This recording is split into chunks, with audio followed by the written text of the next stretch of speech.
Direktur itu makanya memilih itu menjadi parkir karyawan karena karyawan-karyawan kami ini bisa dikendalikan.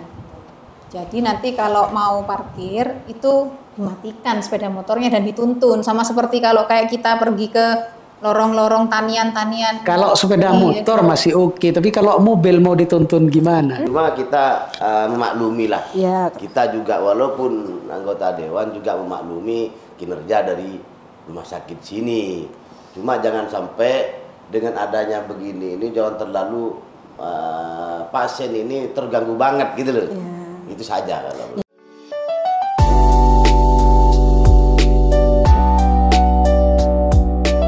Assalamualaikum warahmatullahi wabarakatuh. Hai sahabat Syamrabu, jumpa lagi di episode kali ini, di episode podcast kesayangan kita, Hai Syamrabu, Health Issue Syamrabu.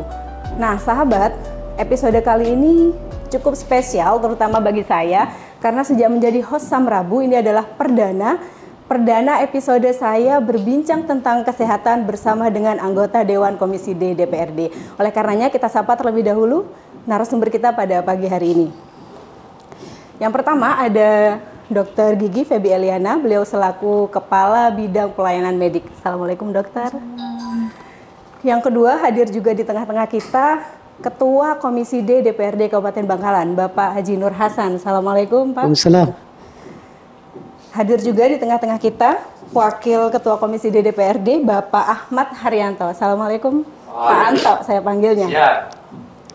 Yang ketiga juga hadir di sini anggota Dewan Komisi D DPRD Kabupaten Bangkalan yang cukup familiar di lingkungan RSUD Syamrabu Bangkalan. Assalamualaikum Pak Subaidi. Waalaikumsalam. Kenapa saya bilang familiar? Karena Pak Subaidi ini merupakan salah satu anggota Dewan Komisi D yang paling rajin melakukan sidak pelayanan di RSUD Syamrabu Bangkalan. Kalau teman-teman mau tahu bisa dilihat di Instagram atau di TikTok RSUD Syamrabu Bangkalan. Pak Subaidi ini tengah malam ada di IGD, tengah malam ada di pelayanan, betul ya Pak Subaidi ya? Tapi itu bagian dari tugas ya? Memaksimalkan kinerja. Betul, dan itu merupakan bagian dari tugas pokok fungsi DPRD atau Komisi D selaku mitra RSUD, betul begitu Pak ya? Nah, saya ucapkan terima kasih terlebih dahulu atas kesediaannya hadir hari ini. Hari ini kita akan bincang santai, serius tapi bermanfaat. Nah, kita akan membahas terkait dengan proyek besar atau rencana besar yang saat ini sedang berlangsung di RSUD Syamrabu Bangkalan.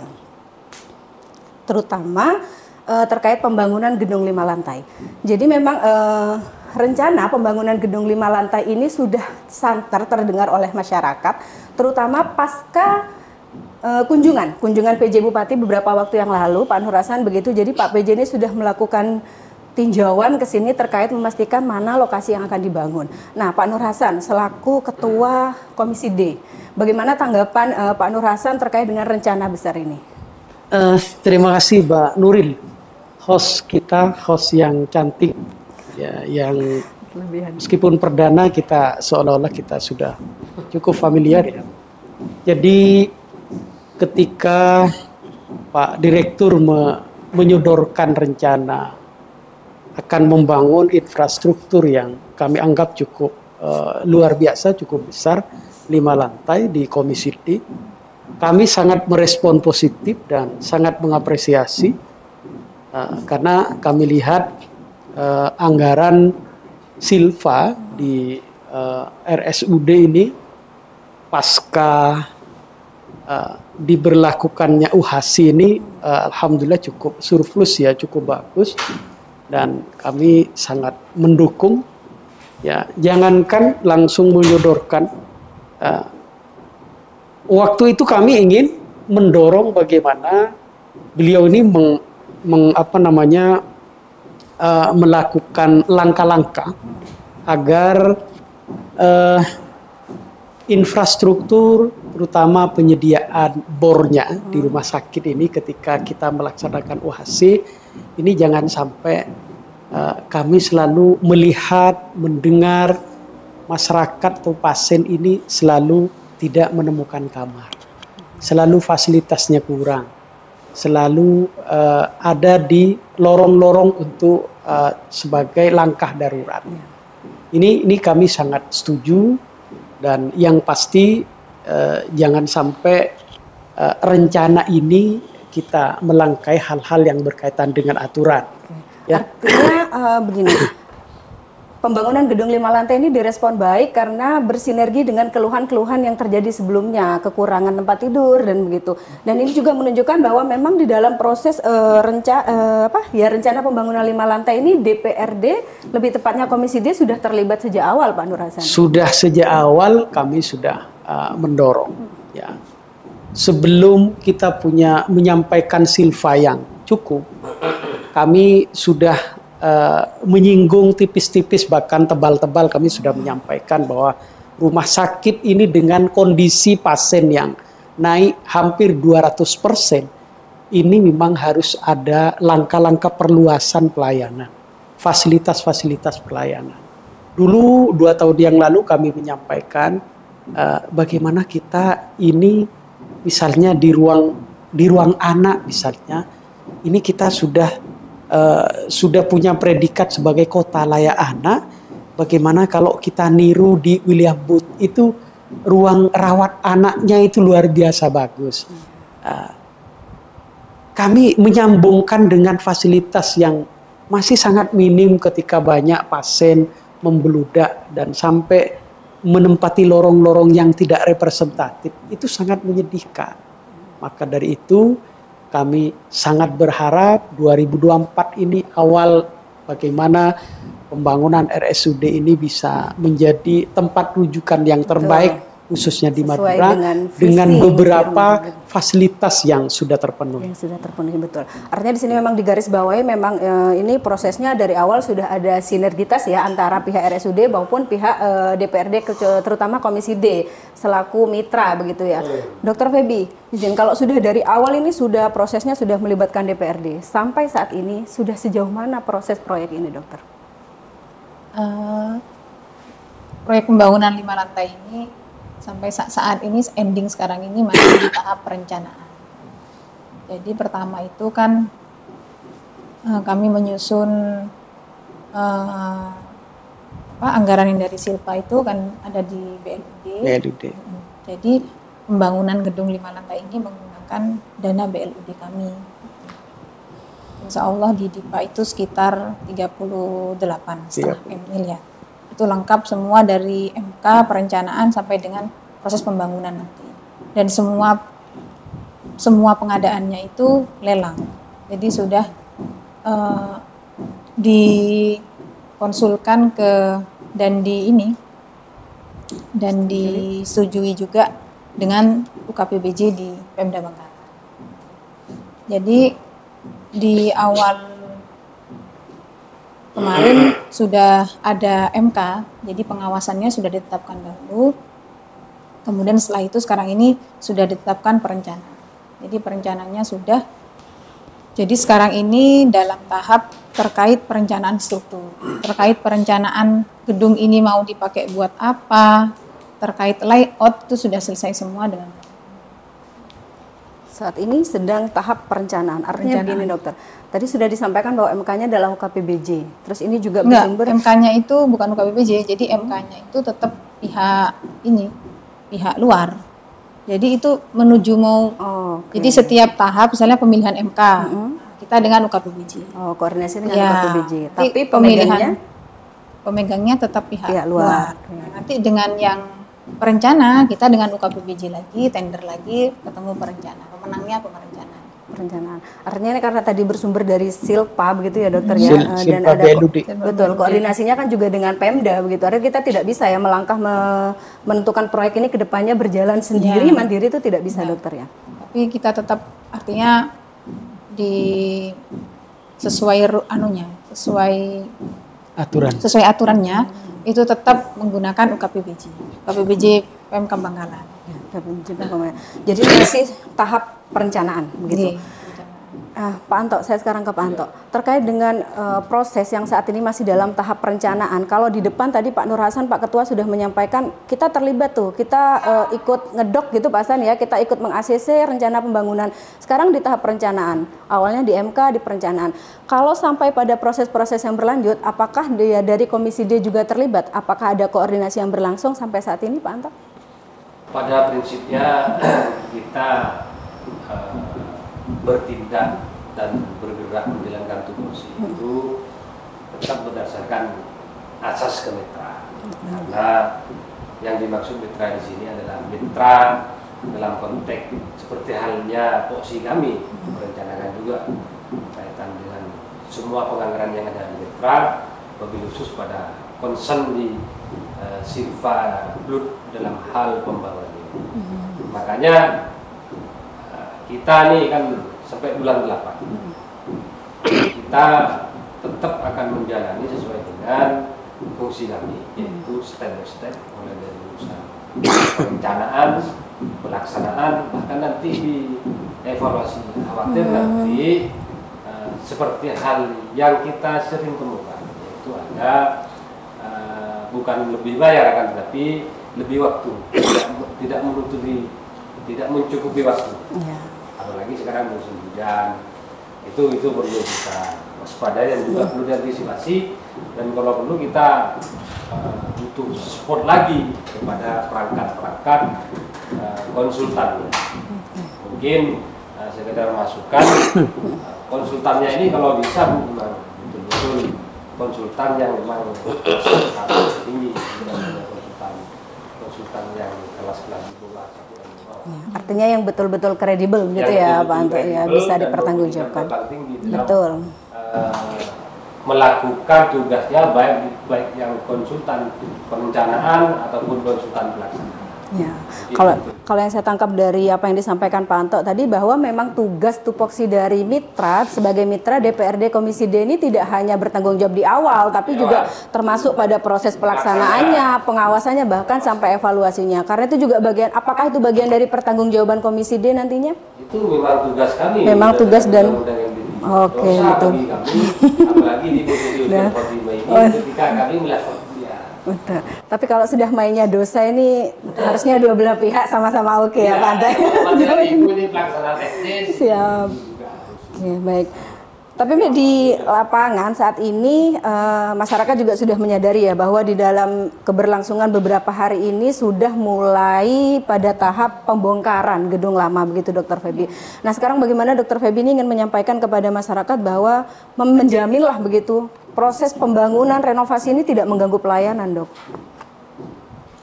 Pembangunan gedung ini pasti sedikit banyak akan mengganggu pelayanan. Perlu digaris bawahi bahwa gedung yang saat ini sedang kami bongkar itu kan ada sekitar 23 tempat tidur. Itu kan berarti kami kehilangan tempat tidur itu. Jadi kita kehilangan 23 untuk saat ini. 23 tempat tidur. Nah, yang terklaster di kelas apa aja? Itu kan ruang isolasi. Nah, ruang isolasi. Jadi ruang isolasi itu kami pindahkan ke ruang kelas 1. Oke, maaf saya cut. Artinya di sini kehilangan bukan berarti di stop pelayanannya, tapi dialihkan, ya, begitu Dokter. Ini juga sekaligus kami klarifikasi karena barangkali kalau dihilangkan persepsi masyarakat ditiadakan untuk sementara waktu, begitu. Baik. Itu sudah ada, terus dipindahkan ke kelas 1. Kelas 1-nya kemana? Kelas 1-nya otomatis tidak ada. Jadi kelas 1 tidak ada. Beda lokasi gedung lantai dikembalikan lagi. Enggak, alih fungsi aja. Alih fungsi. Jadi sebentar dari kelas 1 kita membuat ruangan baru. Jadi kita membongkar ruangan, kita membuat ruangan baru sementara. Jadi ada HCU di lantai 3. Itu ada 10 titik. Itu yang untuk menggantikan yang ruang kelas B1 tadi. Kelas 1-nya di mana? Pavilion kami tambah. Jadi pavilion kelas 1-nya diarahkan ke pavilion dulu. Jadi kelas 1-nya diakomodir di pavilion dan beberapa ruang kayak ruang anak itu kan ada kelas 1-nya juga ada. Itu yang kelas 1. Nah, terus kemudian dengan adanya sisa TT ini otomatis pasti berkurang TT itu. Ini kami juga mau membuat lagi untuk mengakomodir 23 tempat tidur tadi yang sekarang lagi dibongkar. Teralih fungsikan. Tapi sebenarnya 23 itu di ruang isolasi yang B itu sudah menjadi 23 lagi, sudah kembali. Jadi kita menggantikan yang dulunya itu kelas 1, ruangan itu digantikan ruangan yang lain. Saat ini existing kami sedang merencanakan membuka ruangan di antara lantai 2 itu di dekatnya ruang bayi itu kami buka Nah itu biar jadi paling kalau nggak salah bisa dapat 10 sampai 12 titik. Artinya di dalam proses yang berlangsung selama ini rumah sakit sudah menyiapkan modifikasi begitu untuk yang menjamin bahwa pelayanan ini tidak berkurang, dokter ya. Yang awalnya 23 tetap 23. Karena doorlock itu hampir setiap hari bahan, akses alat berat terkait pembangunan gedung 5 lantai itu kan menghabiskan tempat parkir keluarga pasien yang segitu besar di dekatnya masjid itu kan otomatis hilang. Nah, jadi Pak Direktur itu mencari-cari lokasi mana yang layak untuk dijadikan tempat parkir. Nah, akhirnya tempat parkir karyawan kami yang ada di Ex-Dinkes itu dijadikan pengganti untuk parkir keluarga pasien sepeda motor. Nah, sekarang tinggal parkir karyawan ini di mana? Nah, jadi parkir karyawan sepeda motor untuk sementara waktu itu kita mengikhlaskan taman yang ada di tengah itu dijadikan untuk tempat parkir. Dan satu lagi, parkir yang ada di depan itu ditambahkan, kan itu biasanya kan diisi taman-taman. Jadi tamannya juga di-fullkan menuju batas tembok rumah sakit yang paling luar. Nah, itu di-paving lagi. Nah, itu biar jadi nanti bisa ada 2 mobil yang bisa berjajar di situ. Oh, 2 mobil. Jadi itu salah satu upaya biar memaksimalkan lahan biar pembangunan gedung 5 lantai ini nanti ya pasti mengganggu pelayanan, tapi setidaknya ada bagian-bagian yang bisa dimanfaatkan. Oke, artinya ini kembali ke modifikasi ya. Kalau dari masukan Pak Subaidi tadi nggak bagus lah parkir ada di dalam begitu Pak ya. Nah kalau dari konfirmasi ini sebenarnya untuk parkir umum keluarga pasien akan dialihfungsikan menjadi bahan bangunan, parkir karyawan akan dialihfungsikan menjadi parkir umum, dan taman di dalam yang sementara akan dialihfungsikan menjadi parkir karyawan. Dan itu sifatnya adalah sementara. Baik, nanti sambil dipikirkan lagi solusi-solusi terbaik. Nah terkait komplain Pak Subaidi, saya kembali lagi dulu ke Pak Subaidi. Sudah pernah ada dengar komplain barangkali dari keluarga pasien? Banyak, ya cuma kita memaklumi lah. Ya. Kita juga walaupun anggota dewan juga memaklumi kinerja dari rumah sakit sini. Cuma jangan sampai dengan adanya begini ini jangan terlalu pasien ini terganggu banget gitu loh. Ya. Itu saja kalau. Ya. Tapi kan Pak Baidin juga Pak Nur Hasan, Pak Anto, dan Pak Baidin ini kan juga mitra rumah sakit, artinya juga bisa lah membantu kami dalam keberlangsungan ini untuk menanggapi komplain begitu Pak ya. Dibantulah Pak, barangkali ya memang ya siap, itu juga salah satu fungsi kalau Pak Anto bilang tadi mulai dari awal hingga akhir. Nggih, monggo Pak Hasan. Sebenarnya rekom awal dari hasil pembahasan di komisi, kita ini kalau masuk ke rumah sakit Samrabu ini kelihatannya tidak ramah dan sumpek ya dengan tata kelola parkirnya. Artinya kita ini seandainya bisa, kita ini masih butuh pelebaran kawasan ini. Jadi wilayahnya ini butuh pelebaran tanah ke belakang atau kemana. Seandainya bisa. Tetapi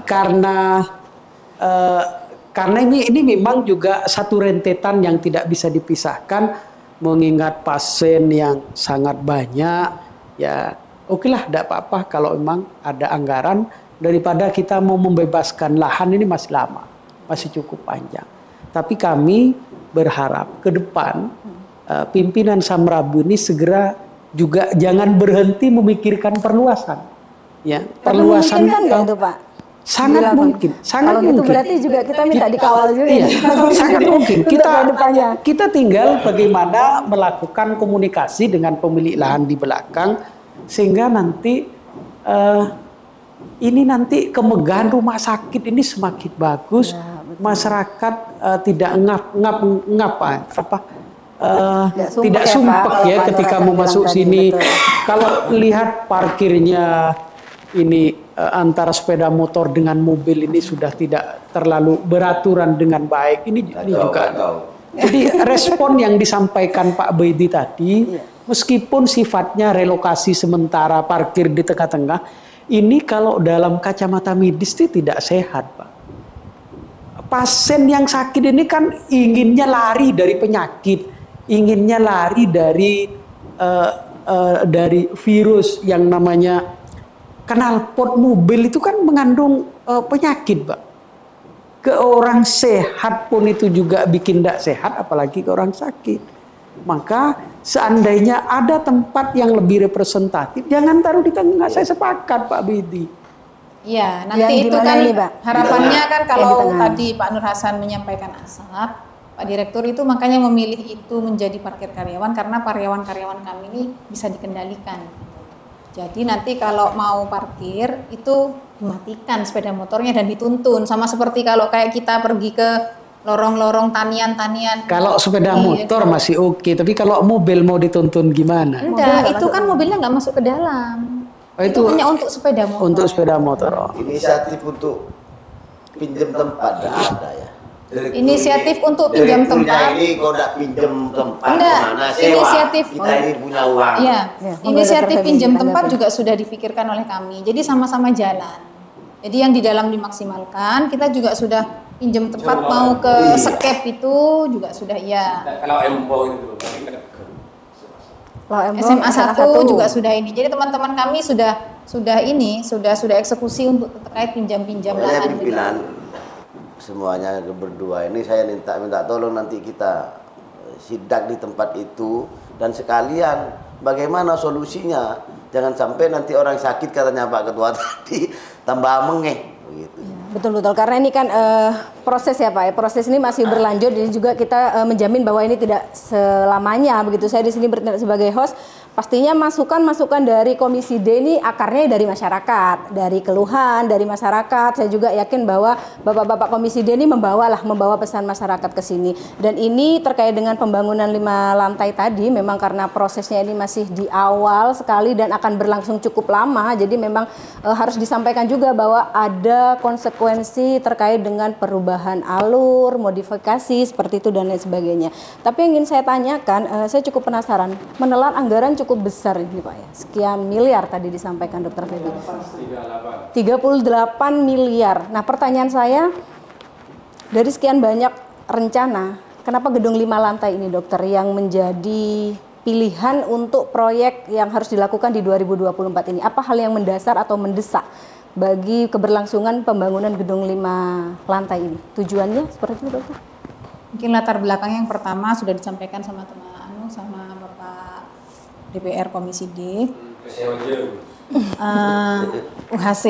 Jadi adanya UHC itu membuat bor kami itu sudah bukan, kalau ideal itu kan 80%, itu sudah merah itu sudah. Tapi kami enggak, kami sudah menuju ke 103% di tahun 2023. Jadi otomatis tiap hari kami punya pasien yang ada di doorlob. Jadi kami tiap hari punya pasien di IGD yang sudah masuk malam, tapi pagi belum dapat ruang. Belum dapat kamar. Belum dapat kamar, itu yang pertama.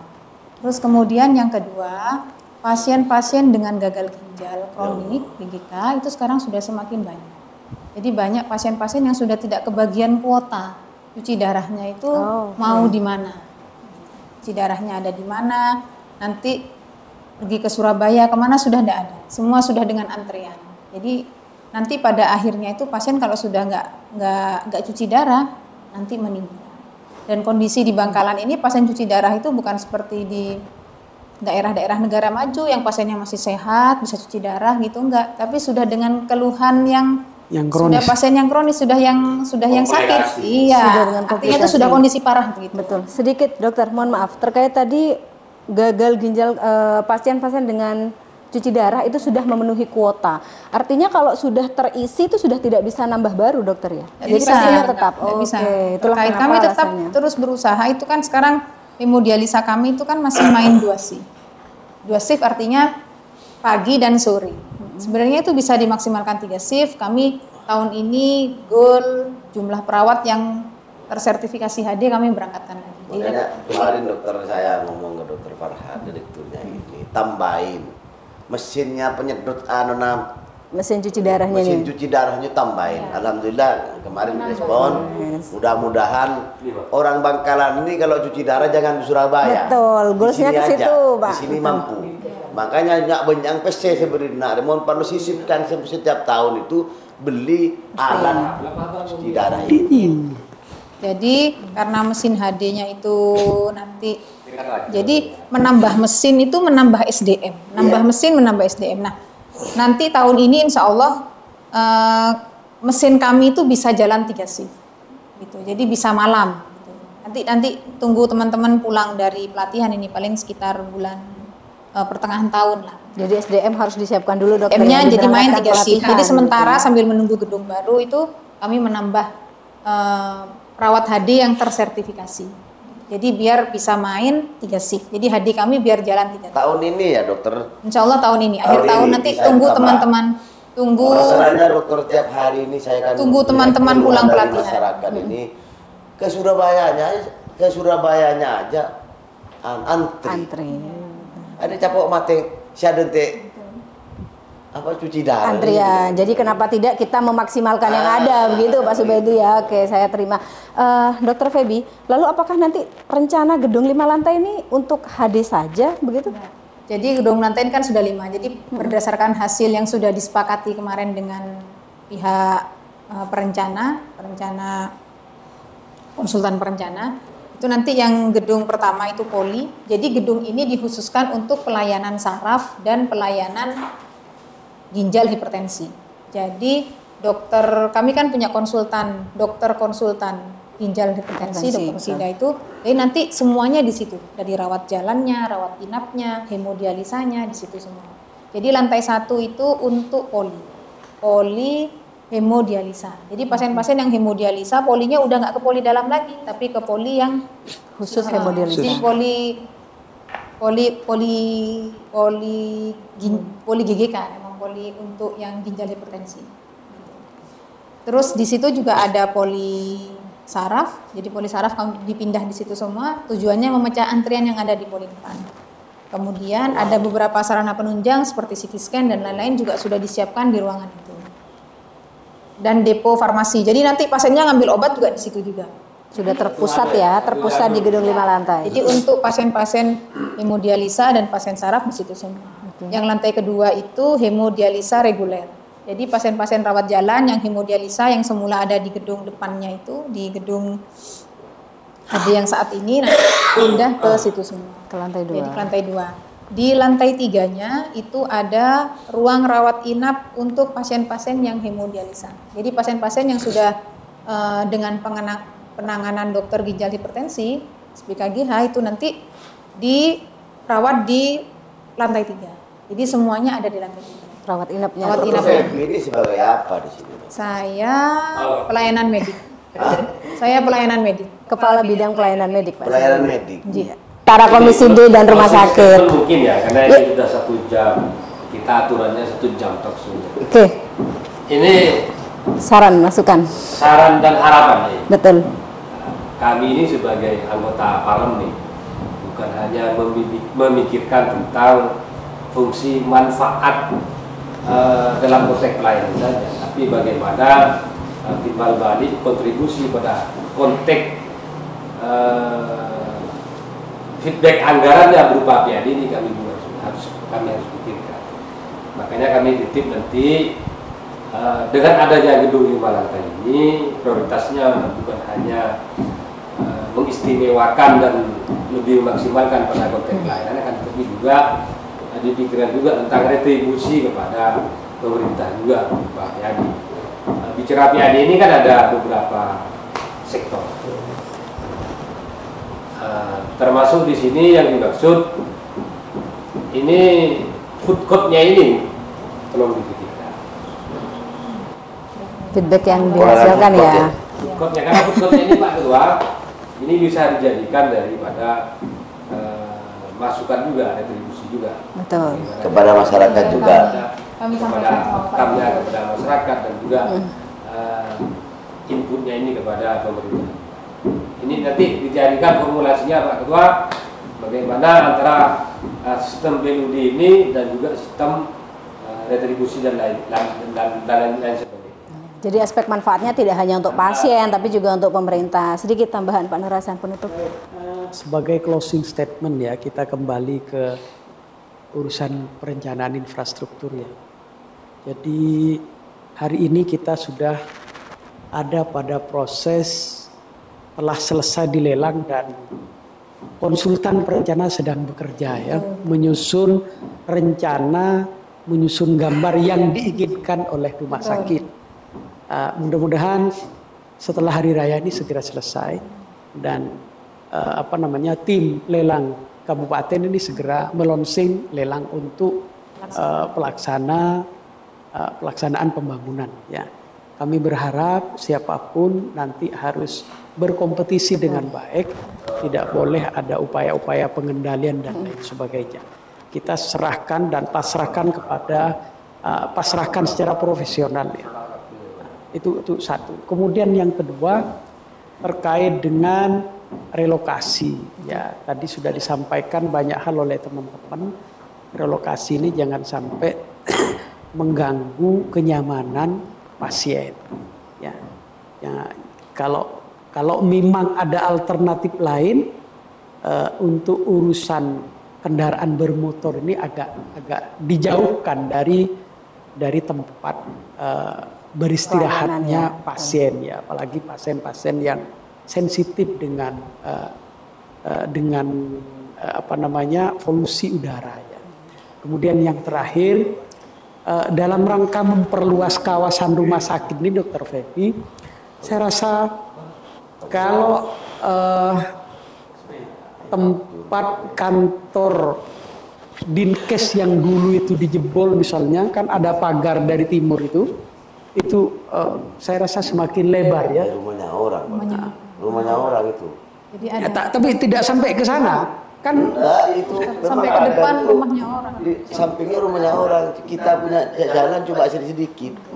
Itu sampai pintu gerbang. Iya. Oh, saya tidak tahu. Saya kira itu punya bagian dari aset RSUD atau Dinkes. Saya rasa untuk memperlebar kawasan itu lebih bagus. Ya, saya rasa itu. Ya. Terima kasih. Dan yang paling terakhir, jangan lupa ke depan untuk memperluas ini, tolong dilakukan pelebaran kawasan. Setidaknya kalau tidak bisa ke timur, ke utara. Saya kira itu. Kalau dibelikan tanah semua, yang namanya Nyampe Banjaran nanti. Saya juga mau closing statement juga. Iya dong, Pak Subedi dulu. Ini Dr. Farhad ini jangan main-main dengan proyek yang besar ini. Saya sarankan kepada Dr. Farhad, semua yang di sini jangan main-main dengan proyek yang 37 miliar ini. 38,5 ini ya. Nanti bilang sama Dr. Farhadnya, ya, jangan sampai cawe-cawe di dalam itu. Ini tidak ada titipan, semua zero titipan. Kita pasrahkan ke UPL. UKPBJ. Oh iya, di situ. Ya. Jadi harus dikawal bersama. Ini sesuai alurnya begitu Pak Bedi. Mancing, Dr. Farhad ini mancing ya rela macam. Jadi dia sokong. Begitu dah. Terus kedua, itu yang di bawah itu kemarin saya atau kari berdekat din ya. Atau kami pasien di keluarga pasien lah, mungkin kurang apa? Kurang ramah apa bagaimana ya, tolong ya nanti ya sabdan ekor ya, agar kalau di sini ini noroki masake peramah gitu loh. Orang ini kan orang sakit kapi pakai tambah ya. Berarti lebih ke komunikasi dan attitude ya Pak Subadi. Luar biasa. Terakhir sedikit Dr. Febi, closing statement. Harapan? Terima kasih untuk Bapak-bapak Komisi D, kami ucapkan terima kasih segala masukannya untuk kebaikan demi pelayanan rumah sakit. Sebenarnya semuanya ini pembangunan gedung 5 lantai, dan bismillah kami semua tetap berusaha pembangunan gedung 5 lantai dengan anggaran 38,5 miliar ini on the track. Ini semua tetap on the track, semuanya tetap melalui proses yang benar, proses sesuai dengan aturan undang-undang dan lain-lain. Tetap melibatkan teman-teman UKPBJ dan UKPBJ. Yang terakhir kami mohon doa dan dukungan terkait pelaksanaan gedung 5 lantai ini. Mohon doa semoga semuanya berjalan sesuai dengan rencana, sesuai dengan schedule, dan bismillah selesai di akhir tahun 2020. Amin. Begitu Dr. Febi. Ya, terima kasih. Nah, sahabat, menarik ya perbincangan kita hari ini. Kenapa? Ini juga menjadi suatu edukasi kepada masyarakat bahwa memang beginilah tugas pokok dan fungsi Komisi D DPRD. Beliau menjalankan perannya sebagai pengawasan, terlibat dalam setiap pelayanan di sini, dan kami dari rumah sakit juga dalam permitraan ini kita juga menerima timbal balik, masukan disampaikan karena memang dari Komisi D ini juga barangkali menerima masukan dari masyarakat terkait dengan perbaikan dan lain sebagainya, disampaikan kepada rumah sakit. Kami dari pihak rumah sakit menerima masukan, melakukan upaya-upaya untuk perbaikan ke depannya. Yang pasti terkait dengan topik pembangunan gedung 5 lantai hari ini semuanya sampai saat ini berjalan on the track, begitu Dokter Feby ya yang sudah dipastikan. Kami juga mohon maaf barangkali dalam berlangsungnya proyek pembangunan ini terdapat hal-hal yang sudah disampaikan tadi, ada modifikasi alur, modifikasi pelayanan dan lain sebagainya. Kami upayakan seminimal mungkin membawa dampak yang kurang nyaman kepada pasien dan masyarakat. Kami juga mohon doa dan dukungannya, mudah-mudahan di tahun berikutnya kita sudah bisa merasakan fasilitas terbaru dari RSUD Syamrabu Bangkalan, dan yang pasti tujuan dari semuanya ini adalah untuk meningkatkan kualitas dan pelayanan di RSUD Syamrabu Bangkalan. Cukup sekian pembicaraan kita hari ini. Saya mohon maaf manakala ada hal-hal yang kurang berkenan. Wassalamualaikum warahmatullahi wabarakatuh. Terima kasih.